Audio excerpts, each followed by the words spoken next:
Bersyukur tidak hujan, jadi suaranya Pak Anto jelas. Oke. Nah, Bapak Ibu, saya akan cerita sedikit sebelum kita masuk pada firman Tuhan, karena saya satu hal mengajarkan kepada Bapak Ibu sekalian bahwa setiap firman yang disampaikan di sini itu merupakan firman Tuhan yang nyata. Ada yang kehilangan, ada yang mendapatkan. Hidup itu begitu. Hidup itu kalau orang Chinese ngomong yin dan yang. Hitam dan putih, tapi dua-duanya penting. Dalam sebuah rumah, ya toh, kamar tidur itu bersih, ruang tamu itu bersih, tapi juga diperlukan WC yang kotor untuk membuang kotoran, betul enggak? Kalau rumahnya bersih, enggak ada WC, mau dibuang kemana? Sama, hidup itu nikmati aja, ada yang mendapatkan, ada yang kehilangan. Nah, saya akan cerita sedikit, akan mengulang, tetapi ini yang terjadi. Selama 6 bulan terakhir saya mendapat pesan Tuhan bahwa kita semua akan mengalami yang namanya double dari kehilangan. Jadi setiap kita yang pernah mengalami kehilangan, maka tahun ini masuk ke tahun depan, saudara dan saya akan mengalami double. Akan dikembalikan double. Sama seperti yang dialami oleh Ayub. Ayub itu dites Tuhan habis-habisan. Sampai akhirnya dia mendapatkan satu pewahyuan, hidupnya dibangun. Tapi saya percaya ketika saudara baca Ayub, bukan masalah Tuhan ngijoli Ayub 2 kali lipat, bukan itunya.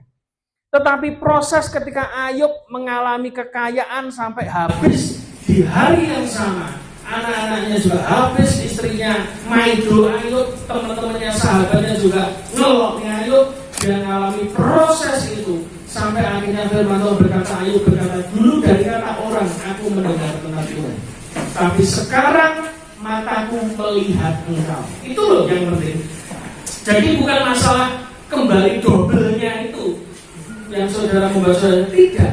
Tetapi proses yang saudara alami itu yang lebih penting. Itu nilainya kekal, betul nggak? Kalau saudara hari ini misalnya mujizat apa yang saudara ingin? Mujizat kesembuhan. Pertanyaannya apakah besok bisa sakit? Bisa. Semua mujizat termasuk mujizat yang di Alkitab itu semuanya sementara. Tidak ada nilai kekalnya sama sekali. Contoh, Lazarus mati, dihidupkan lagi. Seneng toh? Tapi apakah setelahnya Lazarus mati? Mati lagi. Betul? Orang yang lumpuh berjalan, ya sudah. Tapi berikutnya apa? Ya mati lagi juga. Tidak ada satupun mujizat itu punya nilai kekekalan, ya. Catat baik-baik. Termasuk saudara diberkati Tuhan itu pun tidak ada nilai kekalnya di hadapan Tuhan. Jangan salah.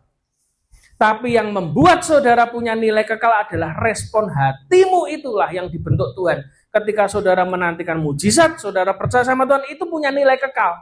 Pertobatanmu itu yang punya nilai kekal di hadapan Tuhan. Ketika engkau bertobat, maka Tuhan mengembalikan apa yang hilang dalam hidupmu. Itu loh yang disasar oleh Tuhan. Bukan masalah saudara dikembalikan 2 kali lipat. Saya percaya itu. Tetapi bukan itu poin yang Tuhan mau dalam hidup saudara. Bahwa itu pun jadi bagian kita, ya, untuk memberkati. Untuk jadi berkat. Untuk saudara bisa cerita. Saudara bisa kesaksian. Tetapi poinnya adalah apa yang saudara alami itu yang penting di hadapan Tuhan. Tuhan tuh makanya proses dalam hidup kita tuh sudah nikmati aja. Tuhan itu sedang memproses hidup kita, hati kita. Ya itu memang prosesnya Tuhan. Yang Tuhan inginkan saudara mendapatkan ataupun saudara kehilangan, bagi Tuhan tidak penting. Itu nilainya tidak kekal. Ya toh, anaknya Bude meninggal. Loh kenapa? Masa mau hidup terus di dunia? Enggak toh? Betul enggak? Loh, saya pun juga begitu. Wong saya mengharapkan mati mati. Loh mati ki enak. Lah saudara urip kan diuber utang. Ya bener enggak Pak Trinil ya? Oh, beruberan tiap bulan ngenteni BRI. Loh, iya toh. Lah itu kan enggak enak toh. Lah saudara mati ketemu Tuhan enak, wis gak mikir tagihan, gak mikir utang, gak mikir bisnis, gak mikir nanti hari depan gimana, betul enggak? Loh itu nilai kekal, sikap yang seperti itu loh sing rawat di mati loh yang dicari Tuhan hari-hari. Nah, saya akan cerita sedikit sebelum kita masuk firman Tuhan. 2019, saya ingatkan lagi, saya ditipu ketika ditawari rumah murah senilai 1,5 miliar. Saudara pasti ingat itu. Jadi ketika saya ngalami itu, saya berdoa sama Tuhan, waduh Tuhan, kenapa ya kok bisa kelolosan kayak begini? Wah itu stres saya. Saya stres, istri saya lebih stres karena ya duitnya DE gitu. Nah, makanya kalau saudara pengen tidak stres, jangan merasa bahwa itu duitmu. Ya toh? Orang kalau punya, merasa punya, hilang, stres. Tapi kalau saudara merasa itu bukan punyamu, punyanya Tuhan, juga stres. Dan itu terjadi 2019. Nah, di tengah perjalanan kemudian kita mulai, wah, sampai saya ini nyamperin rumahnya penipunya. Itu kalau saya sudah malam-malam mau gelap mata, itu tak jotosi pisan karena perempuan. Wis rasa jotosi sing enek kursi ning kowe tak kepruk ning ndase bahasa Jermani begitu. Lho pegel ya. Loh, kayak ngomong sama tembok ya. Ya Pak, nanti kita usahakan. Ngono terus. 1 bulan, 2 bulan, jalan terus, gitu terus. Oh, kok gak pegel ya toh? Sama toh kayak saudara kalau misalnya lihat di TikTok itu loh. Orang utang bank plecet, diparani bank plecet, ono carane. Nek gak ndelik pura-pura kesurupan sing opo. Ya gitu. Saya itu sampai di ruang tamu itu ya, sore saya ingat istri saya itu jam 2 itu sampai malam jam 8 tak tunggoni ning omahe hadep-hadepan terus. Duh, coba bayangkan itu mentolo, waduh, nek saya jalan biar nek railing anak bojo tak tujes ngono ae wis kesuwen. Lho karena mesti ndak mungkin balik ndelok modele brain maling ngerti gak? Terus akhirnya ya sudahlah. Saya pulang. Sampai akhirnya suatu ketika saya bertemu dengan orang yang saya tahu dia bisa nolong. Bahkan orang ini menawarkan mau pakai cara kasar atau halus bisa. Ya. Cara kasar, cara halus ya. Saya di depan saya, dia telepon Melati 3, Surabaya. Langsung ngomong, diteleponkan lagi pengacara salah satu gereja terbesar di Indonesia. Ngomong juga. Tapi dari situ saya merasa, ya seneng sih. Maksudnya, wah ini pasti ada sedikit harapan. Pasti bisa balik duitnya. Betul enggak? Ketika pulang, sampai ke rumah, yang saya sudah pernah cerita, pada waktu saya ada di toko, tiba-tiba Tuhan bicara satu hal. Kok sekarang kamu ngandalkan manusia? Kok enggak ngandalkan aku lagi? Kaget saya. Hari itu saya siang langsung masuk ke kamar istri saya bilang, iki Tuhan takok loh. Kowe mbok terus nih lewat pakai orang ini, jasa orang ini, ataukah kamu ngandalkan Tuhan? Dan istri saya dapatnya yang sama. Iya, aku merasa sejak ketemu si bapak ini saya merasa ada harapan gitu. Bisa nolong pasti, dia pasti bisa nolong. Karena kenalannya macam-macam kan, bintang, itu ya ngerti sendirilah. Pasti bisa, enggak mungkin iki cekel cek gitu, gawa ning kantore wis rasa dipakani sampai mati apa transfer, wis pilihannya kan begitu toh, cara kasar. Dan hari-hari ini ya begitu itu memang caranya. Tapi saya bilang, istri saya ngomong, iya kok si kita ini kok merasa bahwa kita ini kok enggak ngandalkan Tuhan. Iya, wis gak usah ya. Ya wis. Saya langsung telepon orangnya itu. Om, sorry. Cancel aja, enggak usah. Enggak usah bikin surat kuasa, enggak usah bikin macam-macam, sudah enggak usah. Loh kenapa? Tadi Tuhan bicara begini. Oh, deal ya? Ya wis ya, pasti ya. Pasti. Ya wis. Akhirnya enggak jadi. Terus berikutnya di tengah perjalanan berikutnya, Bapak Ibu sekalian, saya percaya kalau saudara kehilangan sesuatu, itu ada maksud Tuhan. Kamu akan dipertemukan dengan orang lain yang juga kehilangan yang sama. Itu terjadi sama saya. Ketika saya waktu itu pelayanan kemana-mana, ya toh, ke kota-kota itu, termasuk ke Solo pertama kali saya masih ingat. Pada waktu ke Solo saya dipertemukan Tuhan dengan pengusaha batiknya Solo. Dia bilang 1,5 M nyantol, gak ketagih, sudah 2 tahun. Wah itu. Ketemu lagi ada orang lagi sekian M. Makin lama jumlahnya kehilangan makin gede masalahnya. Saya bilang, ya nek kita konseling orang itu kan ya Anda harus punya empati. Tapi untuk saudara dan saya bukan hanya cuma sekedar punya empati, tapi saudara dan saya juga harus punya apa? Pengalaman. Itu yang membuat orang yang Anda hadapi itu percaya sama saudara. Kenapa? Bukan kue tok sing kehilangan, aku juga kehilangan. Berapa? 1, berapa? 5 M. Kelasnya sudah M kan? Wah, akhirnya saya ketemu dengan itu makin gede, ada yang puluhan juga ketemu. Waduh, saya pikir ya akhirnya saya merasa bahwa saya ini lebih baik gitu. Itu jadi vitamin buat saya kan, ketemu orang-orang yang sorone luwih gede dengan kita. Kita ini merasa rada enteng gitu loh. Tibake ra aku tok ning donya iki sing kelangan. Mek 1,5 M wong enek sing 30, ana sing 60, ya toh. Kelangannya lebih banyak kok. Wong dia aja sik iso mangan enak, ya toh. Mosok saudara sik kelangan ngono gak iso mangan enak. Betul enggak? Dan hari itu Tuhan melatih tentang apa? Ketahanan. Itu sekolah kehidupan. Sekolah kehidupan kok mahal Pak? 1,5 M. Iya, nek mau mahal lagi 10 M nek mau. Nek ono duite tapi ya bersyukurlah saudara yang gak enek duit. Gak mungkin kehilangan. Betul ya Pak Edi ya? Iya dong. Kan orang sing ning rekening gak duwe Pak ditipu. Ini anaknya kecelakaan, tolong segera transfer. Lah wong rekeningnya ra duwe Mas ya toh. Ya jadi saudara selamat dari penipuan gitu loh. Jadi ada untungnya juga sih, tapi ojo kesuwen ra duwe duit.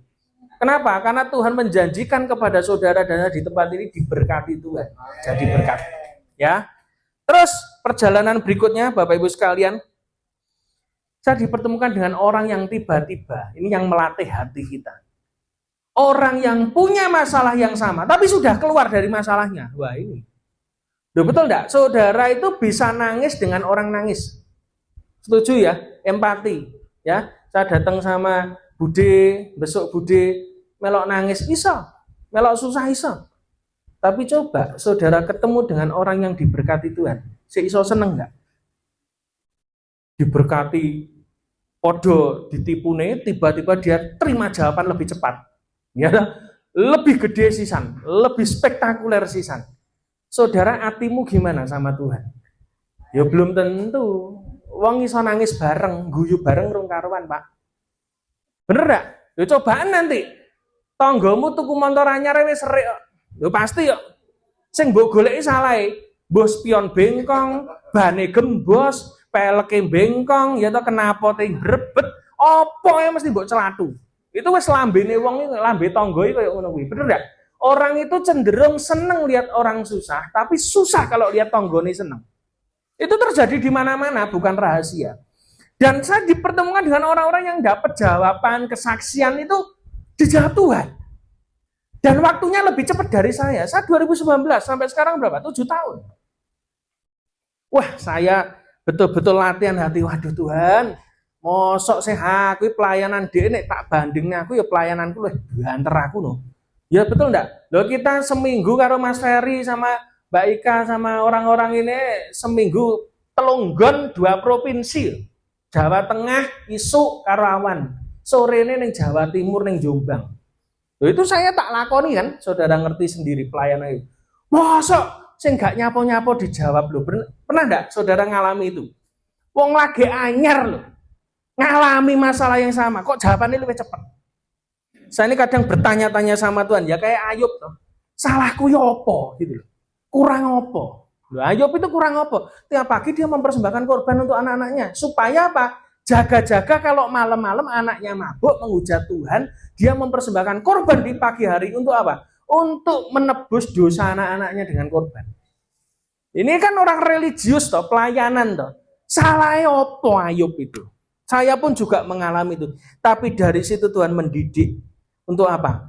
Belajar bersukacita bersama dengan orang yang bersukacita. Terus berikutnya.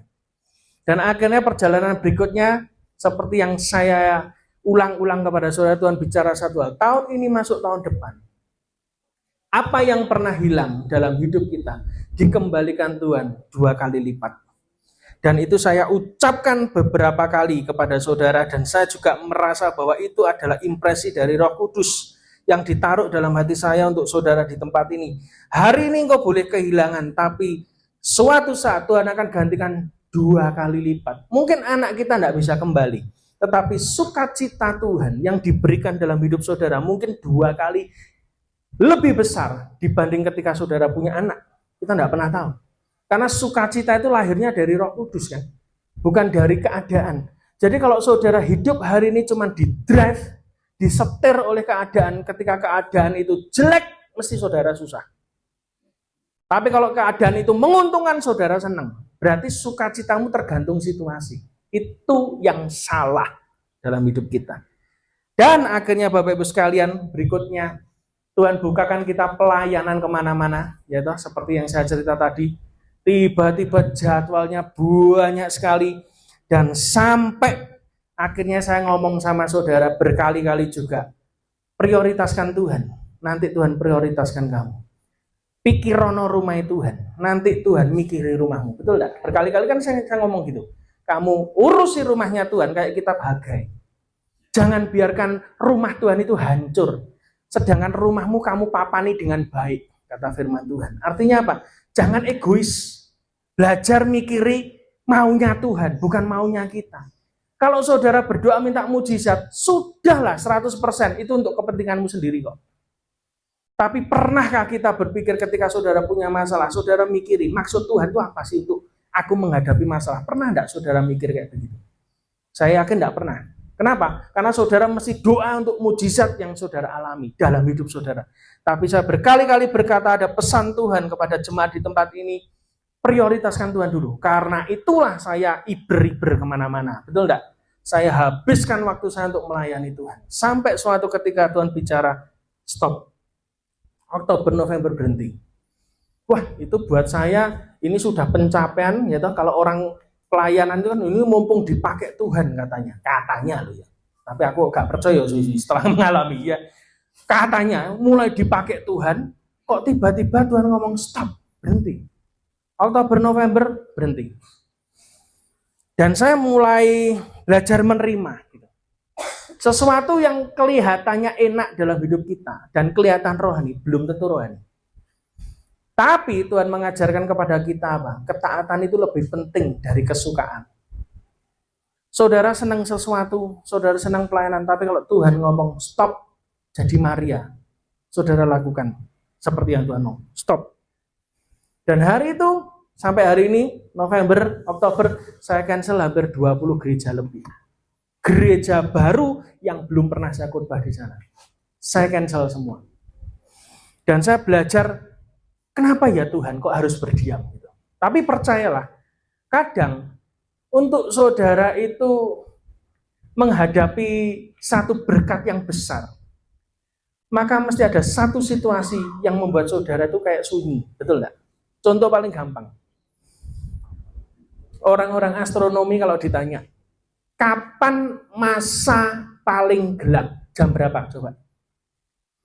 Ini kan ada 24 jam nih kita hidup. Ya toh? Masa paling gelap dalam satu hari itu jam berapa? Jam 12 malam. Terus yang lain jam berapa? 12 malam juga. Yang lain jam 2, jam 3. Jawabannya simpel. Bukan tergantung jam. Masa paling gelap adalah ketika apa? Detik akan berganti terang itu muncul. Ngerti enggak maksudnya? Enggak tahu, tergantung lokasi Anda toh.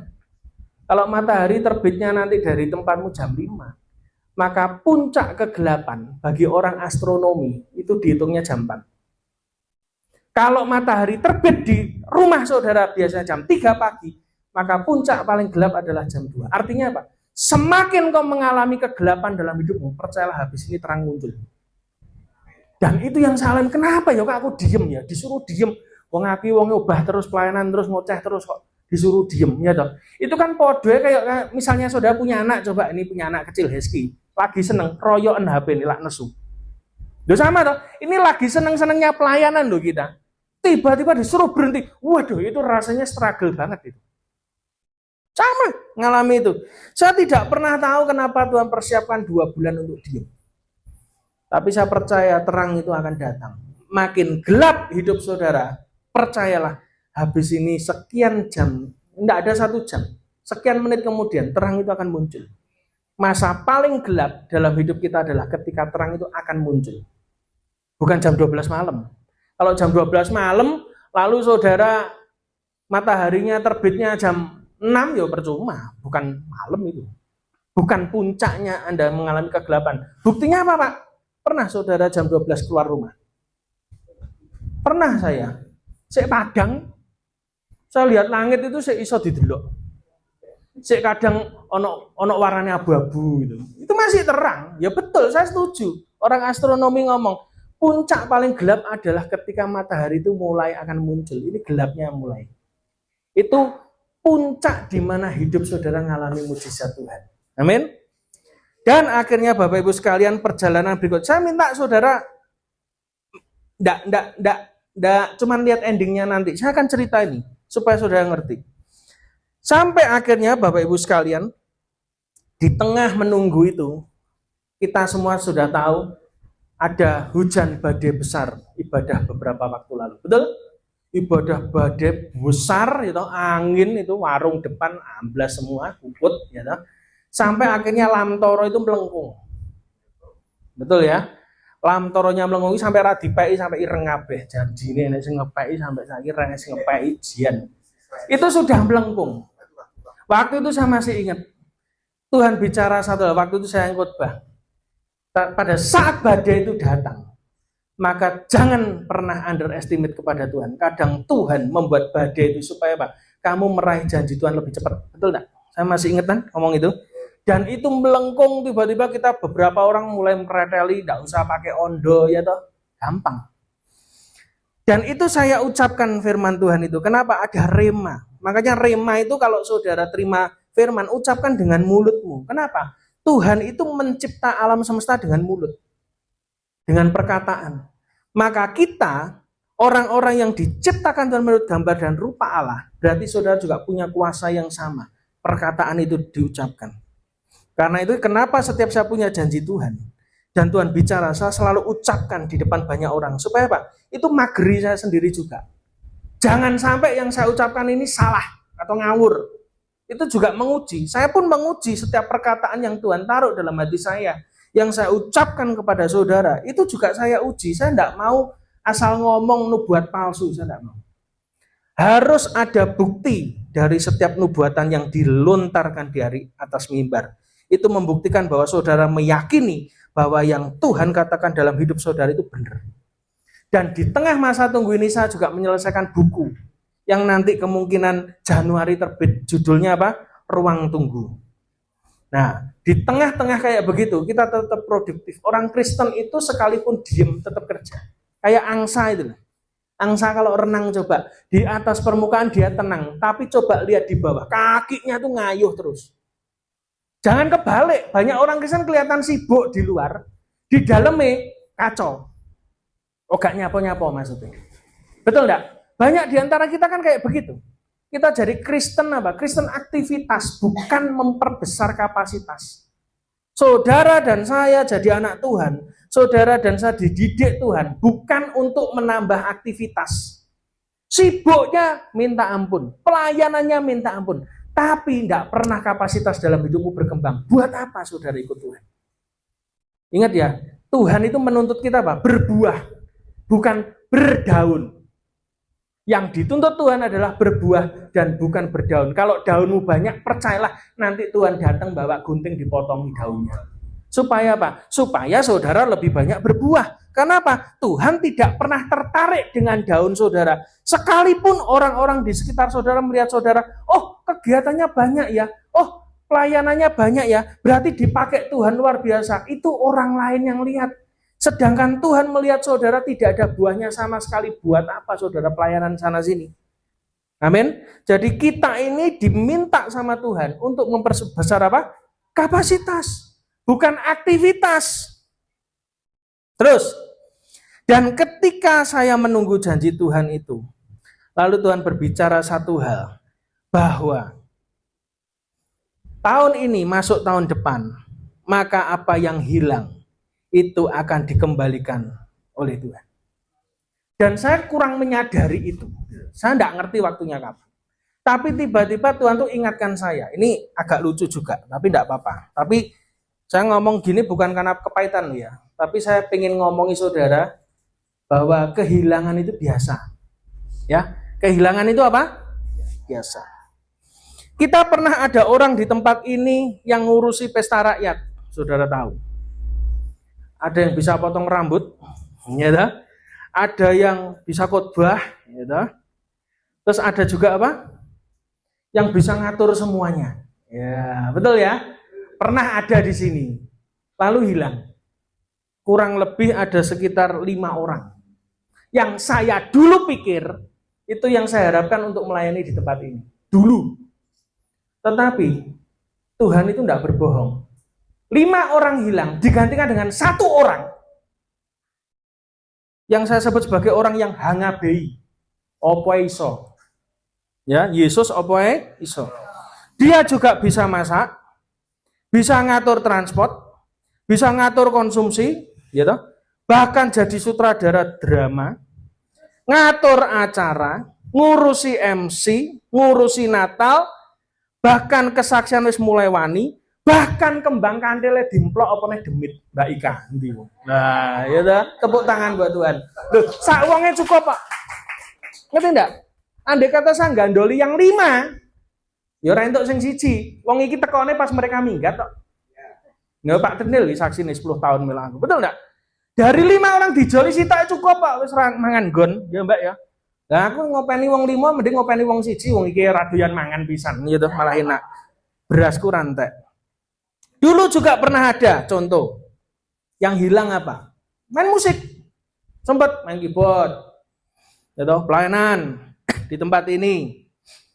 Tiba-tiba orangnya hilang. Sekarang digantikan dengan orang apa? Orangnya kurus, ya toh, dateng, aduh, wong iki. Saya sampai mikir, wong iki sopo ya kuno. Aduh, ampun. Masalah akeh, saubrek, ya toh. Tibae bisa main musik bukan hanya keyboard. Kon ngedram yo iso, ya toh, gepuki drum iso, gepuki wong iso. Terus gitar juga bisa, ya toh. Main keyboard bisa. Khotbah sekarang bisa. Terus apa nih? Pencipta lagu, ngelesi abi, macem-macem. Sudah apa iso? Ditukeri dengan 1 orang yang kurus dulu pemain keyboard kita gemuk. Dijoli sing alah ndek-ndek aneh sing kurus ya. Orang mangan gon, ya toh orang gawe kursi bengkong, guys. Mbak Elis, tepuk tangan buat Tuhan. Betul enggak? Dari situ loh, saya sampai mikir, iya ya Tuhan ya. Kadang tuh kita itu kan kadang nelongso ya kalau ditinggal orang. Lu ngapain toh? Tuhan nih enek kowe karo genek kowe tak umumkan hari ini. Ora butuh, tetap Tuhan dia. Dia tuh tetap Tuhan, mbok sembah gak mbok sembah tetap Tuhan. Enek kowe gak enek kowe, enek aku gak enek aku, tetap dia Tuhan. Dan dia tetap bisa memberkati apapun dalam kondisi apapun. Sekalipun krisis enggak krisis, saudara tetap diberkati Tuhan. Semua berkat yang saya dapatkan adalah ketika saya mengalami apa? Krisis. Dan itu yang terjadi Bapak Ibu sekalian.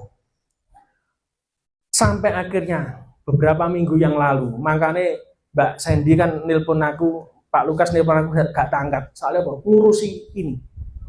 Beberapa hari yang lalu, tiba-tiba ada seorang dari Nganjuk.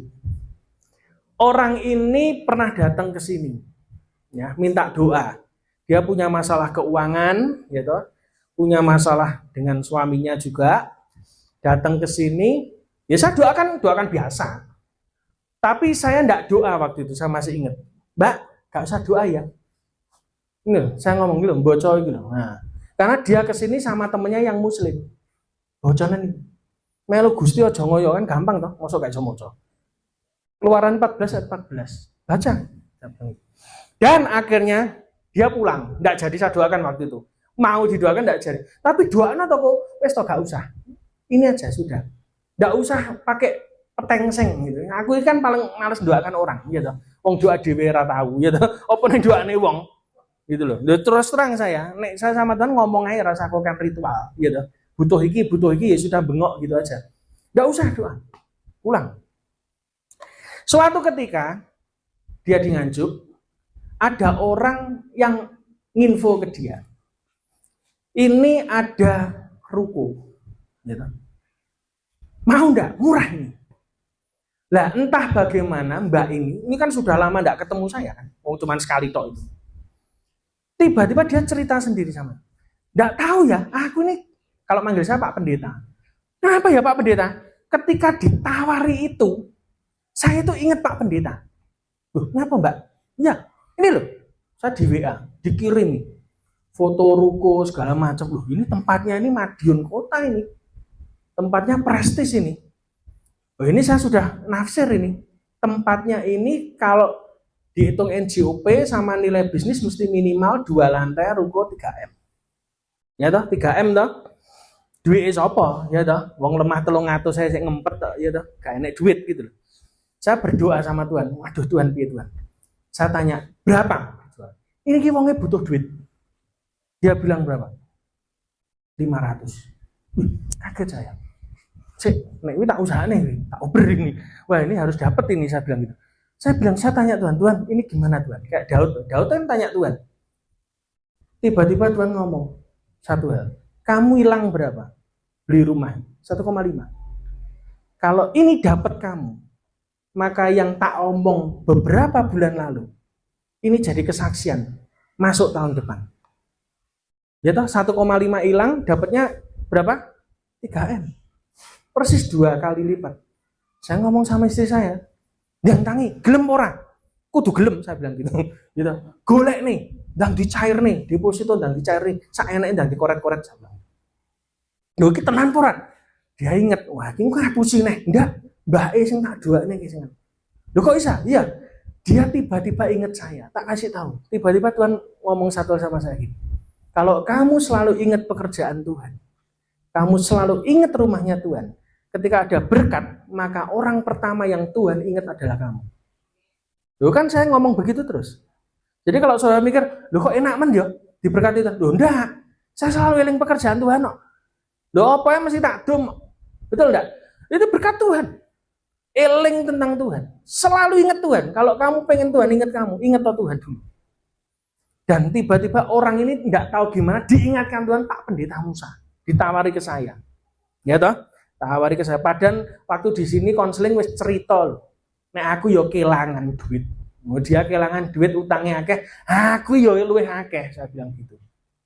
2 orang yang kesini. Tiba-tiba dia ingat saya. Lalu akhirnya kita rembukan dan akhirnya dipertemukan dengan yang beli. Makanya kemarin itu telepon gak tak angkat, wes pikir apa penting mesin cuci paling no. $1,300,000 gopo diurusi ya toh. Lagi pula kan sudah nyampe. Ya toh. Ini belum nyampe ini masalahnya. Langsung ketemu orangnya di sana. Saya lihat tempatnya. Wah, ini ya bilang. Bener ini. Golek nih. Jadi hari ini kwitansinya resmi sudah keluar. Ya toh. Saya ketika mendapat itu bukan ininya yang saya maksudkan. Enggak. Sampai hari ini saya percaya Tuhan kalau bicara enggak pernah meleset. Itu yang saya ngomong. Ya toh Mbak Ika, engkau kan mesti dapat. Yang saya omongan tidak pernah meleset. Janji Tuhan itu enggak pernah meleset. Tapi saya tidak akan cerita ininya, tidak. Tapi saya pengen ngajari saudara prosesnya itu. Dan tadi waktu saya ngelamun di toko, ya toh, saya ngomong sama Tuhan, iya Tuhan, iya Tuhan. Hitungan tahun ini. Saya kaget. 2019, bulan-bulan November ini saya kehilangan. Ya toh, kehilangannya ya bulan-bulan ini gitu. Persis, saya baru sadar. Tak lihat perjanjiannya sama si maling itu. November itu, notaris itu. November 2019, hitungan 2019, 20, 21, 22, 23, 24, 25. 7 tahun. Dan Tuhan bilang, 7 itu sabat. Pada waktu kamu rest meletakkan semuanya di bawah kaki Tuhan, maka kamu ini loh, Keluaran 14:14, Tuhan yang berperang bagi kamu, kamu diam saja. Sabat itu kita tidak boleh ngapa-ngapain. Kita tidak usah kerja apa-apa. Berkatnya datang. Betul tidak? Baca di peraturan para imam. Orang yang mengalami sabat, berkatnya itu sudah datang. Sabtu kamu double. H-1 istilahnya. Tidak tahu sabatnya sana kan hari Sabtu. Tapi kita itu mendapatkan berkat double. Kalau saudara baca. Jadi mereka mengumpulkan makanan untuk hari Minggu. Kenapa? Hari Sabtunya. Karena Israel sabatnya Sabtu. Dia tidak boleh kerja apa-apa. Tidak boleh masak. Jadi makanan yang kemarin double. Berkatnya double. Itu saya baru percaya. Persis 7 tahun Tuhan tidak pernah meleset. Dan saya kehilangan properti. Tapi saya dapat properti. Double. Amin. Sekarang terakhir firman Tuhan. Mari kita buka. Apa yang saya alami ternyata sama seperti firman Tuhan. Markus 5 terakhir. Kita akan belajar dari Yairus. Bapak Ibu sekalian. Markus 5 ayat 22 sampai 23. Yairus ini adalah kepala rumah ibadat Yahudi yang anaknya sakit, dia datang kepada Yesus, dan pada waktu itu Yesus ada di tepi danau, dan yang mengerumuni dia sangat banyak sekali. Yairus ini adalah orang yang dia punya pangkat derajat, tapi dia punya kerendahan hati di hadapan Tuhan. Dia tahu dia lebih tua dari Yesus, dia tahu bahwa dia punya jabatan lebih tinggi dari Yesus, tapi dia dengan rendah hati datang sama Tuhan ketika anaknya sakit. Markus pasal yang kelima, ayat 22 sampai 23. Datanglah seorang kepala rumah ibadat yang bernama siapa? Yairus. Ketika ia melihat Yesus, tersungkurlah ia di depan kakinya. Dan memohon dengan sangat kepadanya, anakku perempuan sedang sakit, hampir mati atau sekarat. Datanglah kiranya, letakkanlah tanganmu di atasnya, supaya ia selamat dan tetap hidup. Ternyata Yairus sudah pernah melihat Yesus menumpangkan tangan kepada orang dan orang itu sembuh. Karena itu dia bisa mengatakan, letakkan tanganmu di atasnya. Dia mencoba mengatur Tuhan. Dalam hidup ini percayalah, ketika engkau datang pada Tuhan, engkau harus melihat apa? Melihat bahwa kita ini punya masalah, datang sama Tuhan. Saya pun juga sama. Ketika saya mengalami masalah hilang, sudah pasti hilang. Wah, kita tersungkur di hadapan Tuhan. Nangis kita. Jumlahnya gede banget. Karena waktu itu juga 2019 kan terakhir-terakhir ini kan COVID meledos. Dan kita butuh modal. Toko saya habis, barangnya habis, duitnya habis. Ya toh? Terus yang kedua, ayat 25, 28 sampai 29. Adalah di situ seorang perempuan yang sudah 12 tahun lamanya menderita pendarahan, sebab katanya apa? Asalku jamah saja jubahnya, aku akan sembuh. Yairus lihat itu loh. Peristiwa ini dalam satu frame. Yairus itu masih istilahnya ngorot-ngorot Yesus supaya anaknya disembuhkan. Tiba-tiba di tengah perjalanan ada satu peristiwa perempuan pendarahan 12 tahun menyentuh ujung jubahnya Yesus dan dia sembuh dari pendarahan. Sama, di tengah perjalanan kita menantikan janji Tuhan, ada orang-orang yang mendahului kita menerima janji Tuhan. Sama kayak saya tadi. Saya dengar kesaksian orang ditipu, terus dibalik ini Tuhan. Berapa? 3 tahun. Loh, lebih singkat. Saya merasa bahwa, aku yang melayani Tuhan kok lebih lama. Kadang ada dalam hidup kita, di saat kita butuh Tuhan, ada orang yang tiba-tiba kesaksian di tempat ini, saya dijawab Tuhan, doanya bergumul sekali. Waduh, hati kita, bayangkan saudara menjadi Yairus. Yairus pun juga mungkin dalam hatinya, orang ini gak didemek ndase, ya toh, gak dijamah. Hanya megang ujung jubahnya Yesus, dia sembuh. Terus, seketika itu juga berhentilah pendarahannya dan ia merasa bahwa badannya sudah sembuh dari penyakitnya. 29. Terus kita loncat ayat 35. Ketika Yesus masih bicara, dia ngobrol, datanglah orang dari keluarga kepala rumah ibadat. Jadi dia ngobrol lagi sama Yairus. Jadi ini kelihatannya Yesus ini kok mengulur waktu sih. Pernah enggak sih dalam hidup kita ini kita ngalami kayak begitu? Dang cepet tuh Tuhan, dang bar gitu loh. Pengennya kita kan begitu. Nek iso utangnya ndang lunas koyo Mbak Elis dulu itu. Ya toh BRI ini lunas. Ya toh dilunasi dengan sangat murah sekali. Pengennya begitu. Tetapi Yesus ini sengaja mengulur waktu kepada Yairus. Kenapa? Sama seperti Tuhan ngulur waktu 7 tahun sama saya. Untuk apa? Pondasimu itu sedalam apa untuk kamu siap dibangun oleh Tuhan? Dia sedang menguji Yairus yang merupakan kepala ibadat. Kita pikir orang kalau kepala ibadat rohani. Salah. Musuh Yesus kamu ditelanjangi. Orang ini apa-apa nih dibaik. Karena itu Yesus sengaja membuat orang ini menunggu. Dan akhirnya kita berkata orang ini datang dan berkata apa? Anakmu apa? Sudah mati. Apa perlunya lagi engkau menyusahkan Yesus? Di saat lagi ngobrol, nego, ndang cepet Tuhan ke rumahku Tuhan. Tiba-tiba orang rumahnya dengan tergopoh-gopoh nyusul ngomong sama Yairus, wes anakmu percuma, wes telat mati. Dalam hidup kita juga sama kan, saya juga merasa bahwa wes mati. Ada seorang nabiah dari Surabaya waktu itu telepon sama saya, waktu saya perjalanan khotbah di Surabaya. Dia ngomong apa? Mas, nek tante lihat orang itu gak bisa bayar pasti. Wes, lepas noai, nanti Tuhan ganti lebih besar. Amin. Ya memang disuruh lepas kok. Jelas saya bayar nih. mbok duitnya tinggi apa diputer ning ndi jeneng mafia. Betul enggak? Lepaskan aja sudah. Itu seperti kartu mati loh. Sudah kartu mati, anaknya mati pisan. Yairus waktu mendengar itu bayangkan, apa gak nyalah nih Yesus? Ngerti ngono mbok yoket mangu tak totok dasmu misalnya. Oh misalnya, lu menang tuwe kok Yairus kok. Yesus kan 32 tahun pada waktu itu. Yairus diperkirakan umurnya sudah 50 lebih. Kenapa? Orang-orang yang jadi kepala ibadat syaratnya adalah harus 50 tahun ke atas 60 tahun. Jelas lebih tua. Betul enggak? Dia bisa saja nyalahkan Yesus gara-gara dia terlambat. Tapi Tuhan sedang mendidik Yairus. Terus loncat. Yang ayat 36. Tetapi Yesus tidak menghiraukan perkataan orang-orang yang datang kepada Yairus dan berkata kepada kepala rumah ibadat itu apa? Jangan takut, percaya saja. Wah, ini tambah mungkin pegel ya. Oh jelas mati kok ono aja wedi lho. Wis mati ya percuma. Wis ra wedine, karek ngubur, Bu. Ini sudah kartu mati ya anaknya kok. Sudah mati. Pasti tidak mungkin. Mau takut gimana yang sudah mati. Tetapi disinilah Tuhan itu mengajari Yairus apa? Percaya. Setiap firman yang keluar dari perkataan Allah, engkau percaya, engkau jadi.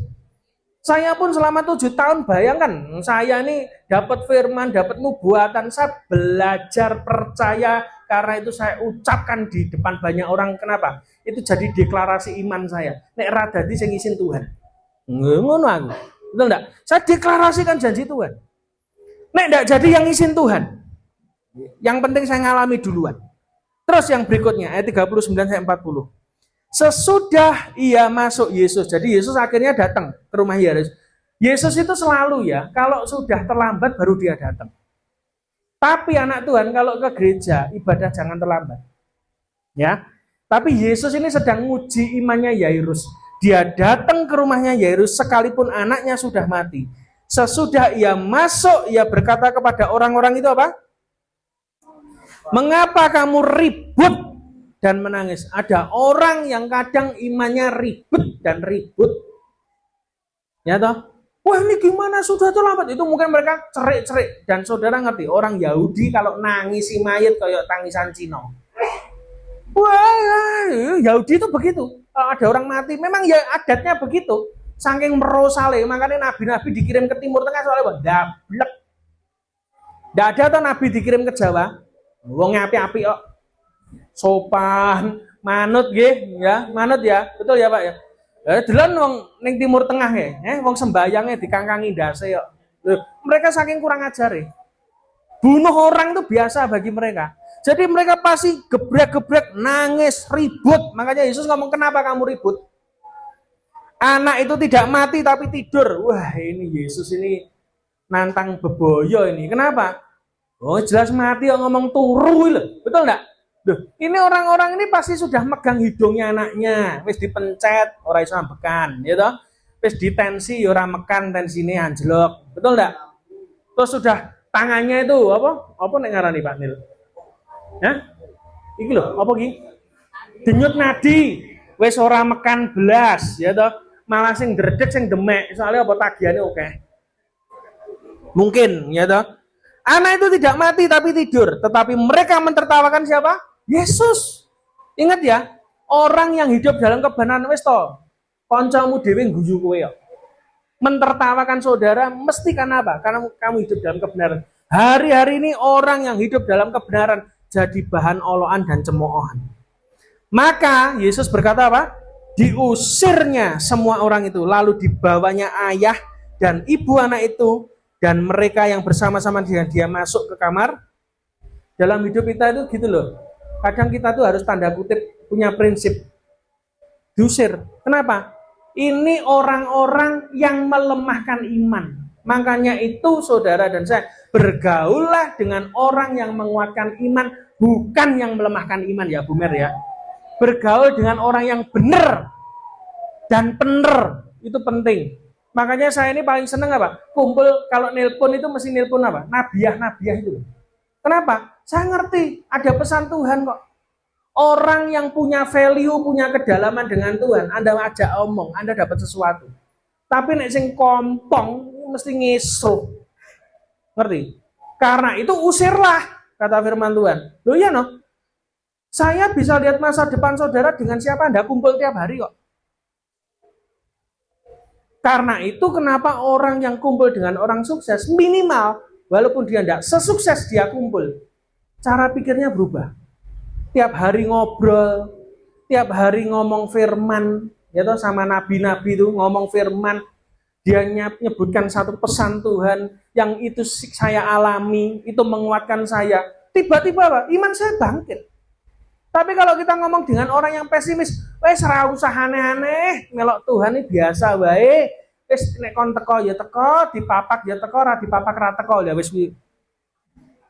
Wis rasa mbok omong masa depane kok piye. Ambiar itu. Terus ayat yang ke-42. Seketika itu juga anak itu bangkit berdiri dan berjalan. Sebab umurnya sudah 12 tahun. Ingat ya, tadi perempuan yang pendaran umurnya berapa? Di saat Yairus lihat perempuan dan dia punya respon yang benar, senang lihat orang senang, maka hal itu yang sama terjadi dalam hidupnya. Apa itu? Anaknya umurnya berapa? 12 tahun juga. Apakah kebetulan? Saya tidak percaya kebetulan. Perempuan yang pendaran 12 tahun, dia soro 12 tahun. Tapi anaknya kebetulan umurnya juga 12 tahun. Andai kata di jalan itu, lalu Yairusnya ngomong, "Kowe iki serasa ngerusoi anak kowe pek mati, kowe ngalio." Nyuwen-nyuweni nyerimpeti, betul enggak? Andai kata responnya salah kepada perempuan pendaran, maka saya yakin anaknya tidak sembuh. Anaknya mati tenan. Ingat ya, Anda itu responnya harus benar sama Tuhan. Saya ngajari saudara, sudahlah, gak usah dengar suara dunia, percuma. Dengar Tuhan. Orang gak pernah bantu saudara kalau saudara susah. Yang bantu saudara cuma satu, Tuhan duluan. Karena itu pribadi yang harus Anda dengar. Semua orang yang hadir sangat takjub katanya. Dan ini yang terjadi Bapak Ibu sekalian. Semua hal dalam hidup kita, poin pentingnya adalah apa? Bukan anaknya sembuh atau hidup. Bukan mujizat itu terjadi atau tidak. Tapi poin yang terpenting yang kita pelajari dari hidup Yairus dan juga hidup saya adalah Tuhan itu mengerjakan sesuatu yang kekal dalam hati kita. Dia tidak pernah peduli masalahmu apa, itu tidak peduli. Masalah itu hanya alatnya Tuhan untuk membentuk yang di dalam. Ketika yang di dalam ini beres, maka yang di luar itu beres. Di dalam beres, maka kamu minta apa saja kata firman Tuhan, dapat.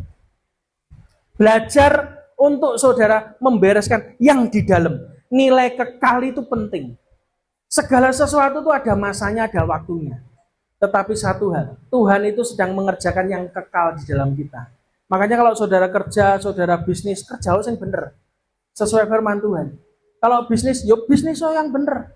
Pelayanan, yo pelayanan yang benar. Kenapa? Semua hal itu akan kembali sama kita. Itu merupakan perwujudan yang di dalam kita ini. Nah, terakhir. Ini poinnya. Pengkhotbah 3 ayat 11. Ketika saya melihat kisah hidup saya samakan dengan Yairus. Saya dapatkan Pengkhotbah 3 ayat 11. Apa itu? Alkitab berkata, Tuhan membuat segala sesuatu apa? Indah pada waktunya. Semua masalah saudara itu mesti ada solusinya. Semua kehilangan saudara akan dikembalikan Tuhan pada waktunya. Betul? Semua itu ada waktunya. Tuhan itu kemarin saya baru dengar seorang hamba Tuhan bicara bagus sekali. Itu jadi rema buat saya. Tuhan bekerja itu ada timeline-nya. Ada waktunya. Ada masanya. Dia ngerti kapan dia harus buat mujizat dalam hidup saudara. Dia ngerti kapan dia tidak harus ngapa-ngapain hidup saudara. Semua ada waktunya. Proses itu ada waktunya. Mujizat ada waktunya. Ya toh Bu Mer ini anaknya sekian belas tahun belum punya anak, akhirnya sekarang ada cucunya sekarang. Ya toh. Loh kenapa? Semua ada waktunya kok. Betul enggak? Ada waktunya lahir, ada waktunya meninggal, ada waktunya sehat, ada waktunya sakit. Tapi ketika saudara ngalami lembah air mata, tanda kutip kayak artis sinetron, actingnya sebagus mungkin. Jangan komplain. Kita nih hidup di dunia itu kayak artis sinetron, betul enggak? peran saudara dengan baik. Karena apa? Nanti kalau saudara filmnya sudah buyar, saudara terima bayaran di surga. Ya toh? Betul enggak? Dia berkata apa? Istirahatlah hambaku yang setia. Nah, itu loh Pak Edi, poinnya. Nek loro ya nikmatilah sakit saudara, gak apa-apa, gak usah sambat. Nek gak dimarek nek Tuhan terus nyapo. Betul enggak? Lah nek saudara ndak sakit dan ndak mati, piye carane ketemu Tuhan? Ya betul enggak? Loh, orang ketemu Tuhan ini loro jantung papa saya tuh, tanya mama saya. Pagi-pagi apa godhok apa jamu? Jam 4 isuk jalan-jalan, pulang duduk-duduk langsung bengok-bengok soalnya apa didemek wis ra obah. Loh enak, setiap orang tuh pengen mati kayak begitu. Saya pun juga pengen teksek ngono lho. Gak nyusahne wong rasane rumah sakit wong mek tekoni mantri wis meninggal ngono tok. Wis enak toh. Enggak usah sampai koma, pengennya begitu. Tapi kalaupun Tuhan izinkan saudara begitu, ya dalamilah peran saudara dengan baik. Dengan apa? Ucapan syukur. Semua itu ada waktunya kok. Tenang aja. Semua itu ada waktunya. Kalau saudara hari ini diizinkan Tuhan untuk mengalami lembah, ya nikmatilah lembah air mata. Kenapa? Dalam lembah itu kalau ada Tuhan, terang yang sedikit itu aja sudah membuat saudara jelas melihat. Terus, ini yang penting. Segala sesuatu indah pada waktunya. Semua kehilangan saudara akan kembali. Terus, bahkan ini yang kata firman Tuhan, Ia memberikan kekekalan dalam hati mereka. Ini loh yang penting. Tuhan itu sedang mengerjakan ini di banjir rezeki. Mujizat engkau terima, oke. Yang hilang tahun ini, tahun depan saudara terima, oke. Tapi bukan itu poinnya. Bukan untuk gaya-gayaan saudara cerita, saudara pamer. Tidak. Tapi itu semua adalah proses Tuhan apa? Yang memberikan kekekalan dalam hatimu. Ini loh, nilai hati ini loh yang penting. Artinya kenapa kok hati kekal Pak? Iya, mujizat itu enggak kekal. Saudara hari ini dapat mujizat. Ada orang datang ngasih duit 200 juta misalnya. Saudara belanja, habis enggak? Habis, enggak kekal. Barang sing ketok termasuk mujizat itu tidak kekal. Beberapa waktu lalu saya pernah ikut KKR-nya Pak Arifin di Sarangan, dan juga ada hamba Tuhan namanya Pak Franky Utana. Cek di YouTube. Saya ngalami itu. KKR enek wong sikile dawa sisih. Jadi dia memang tidak bisa jalan. Satune dawa sisih, ya toh, sitoke cilik mengkeret. Itu didoain sama Pak Franky Utana dalam nama Yesus Model. Itu enggak tahu gimana, itu bisa pelan-pelan muncul dawa-dawa, berdiri itu bisa imbang. Tapi mujizat itu ya enggak kekal. Loh kenapa? Lah nek mati kan sak sikile dikubur. Loh bener enggak? Loh, sama tuh, yang terlihat itu enggak kekal. Jadi enggak usah sakit hati dengan yang saudara lihat hari ini. Hilang-hilang. Dino iki wis seneng entuk dhuwit 20 juta, ya rezeki nomplok. Wah, ini berkat Tuhan. Wis to blonjokno sak menit lah ilang ning gone mitra ngarep. Blonjo lah ilang duitmu. Semua hal itu tidak dikerjakan Tuhan. Yang dikerjakan Tuhan apa? Hati. Respon saudara nerima mujizat yang indah pada waktunya. Itu yang penting bagi Tuhan adalah apa? Nilai kekekalan dalam hati kita. Tetapi Alkitab berkata apa? Manusia tidak dapat menyelami pekerjaan yang dilakukan Allah awal sampai akhir. Karena itu banyak di antara kita yang protes dan komplain. Kenapa ya? Kenapa ya? Betul lah. Loh, saya pun juga awal-awal kehilangan ya kenapa ya? Kok bisa ya? Kenapa ya? Kita menyesali, tapi kita tidak pernah menyelami. Supaya saudara dan saya bisa menyelami pekerjaan Tuhan, caranya cuma satu. Milikilah kedalaman bersama dengan Tuhan. Hanya orang yang bisa masuk dalam kedalaman hati Tuhan, dia ngerti hati Tuhan. Kalau saudara ngerti hatinya Tuhan, saudara tidak akan mudah komplain kenapa masalah itu datang dalam hidup saudara. Ketika saudara mengerti isi hati Tuhan, saudara tidak akan kelabaan cari pendeta, cari pertolongan, cari orang kuat, ya toh, cari jenderal, ya toh, cari pengacara untuk menyelesaikan masalah saudara. Kenapa? Karena saudara ngerti segala sesuatu indah pada waktunya. Dan yang dikerjakan Tuhan adalah kekekalan dalam hati kita. Jadi sekarang orientasinya dirubah ya. Yang hari ini yang deyek-deyek Bu, ya toh, jalannya deyeng-deyeng wi ya toh. Nek ra kenceng nih ya ora apa-apa, yang penting sih iso teko ibadah, betul enggak? Yang penting tuh nilai di dalam hatinya itu loh. Hati kita tuh masih cari Tuhan. Perkara kesinge bokrek ya sekarepmu ya toh. Gak ngurus gitu loh. Loh, saya pun juga begitu. Mana saya kadang enggak peduli toh. Loh, Pak Anto nyanyine apik, aku ya ora peduli kok. Yang penting hatinya Pak Anto. Betul enggak? Di sini tuh kita ngajari apa? Pelayanan itu hati, bukan suara. Nek suara ya kalah karo sapa? Pedangdut ya. Luwih enak kae dirungokne ya Pak Trinil ya karaokean iki lho. Meloke ya Pak. Ya belajar nyanyi. Itu. Tapi Tuhan enggak pernah cari itu kok. Di tempat ini saya ngajari Tuhan cari hati kita.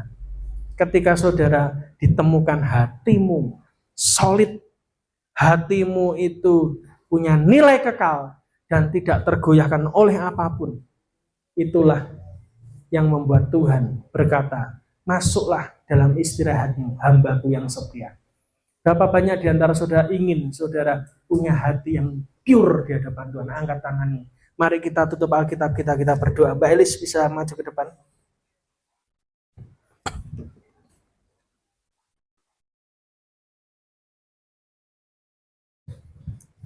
Yes.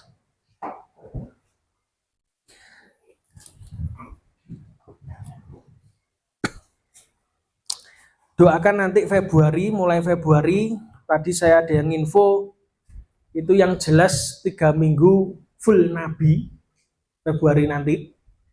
Terus ada satu, yang terakhir itu kemungkinan, saya masih jaga-jaga, apakah ada nanti juga Nabi Tuhan dari luar negeri.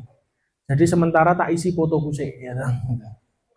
Tapi kita berdoa, yang penting yang jelas yang 3 minggu selama Februari itu, nanti ada Imlek juga tanggal 17, Imlekan Angponan gitu. Nah, itu diisi nabi-nabi Tuhan. Jadi saudara harus hadir ya. Kadang kita tuh harus, kenapa sih saya ngomong ya bukannya kita cari nubuatan, tidak. Tapi dalam hidup kita tuh kadang gini loh. Banjir rezeki itu kan kayak restoran ya Pak Tenil ya. Kalau saudara pergi ke gereja Anda masing-masing, saya yakin sing khotbah pendeta di Dewi. Itu koki lokal. Tapi kalau saudara di sini, chefnya tuh kadang dari luar negeri. Saya pengen saudara tuh menikmati masakan yang beda. Mosok rawon terus, mosok soto terus, betul enggak? Ya kadang-kadang yang makan steak, spaghetti, pizza sing deler-deler ngono. Walaupun enggak suka sih saya yakin, ya tetap aku seneng rawon timbang pecel. Daripada sing ngono kuwi. Tapi maksudnya gini, secara rohani, arti rohani. Saudara di tempat ini coba lihat hidup saudara. Sing ngekei masakan iki, istilahnya sing ngeracik masakan. Itu koki-koki yang kayak begitu. Yang terakhir enggak usah saya sebut, nabi yang satu ini dia bilang, luar kota nek ra kowe aku tak tolak. Karena terlalu banyak yang minta. Kok bisa padahal kita lho wong yo ngene-ngene tok, betul enggak? Tapi kenapa bisa kayak begitu? Karena Tuhan sayang sama saudara. Tuhan cinta sama saudara. Amin. Dan kita semua itu berharga di mata Tuhan. Ayo, hidupku berharga. Ayo bantu nyanyi Pak Yunus, Pak Yusuf.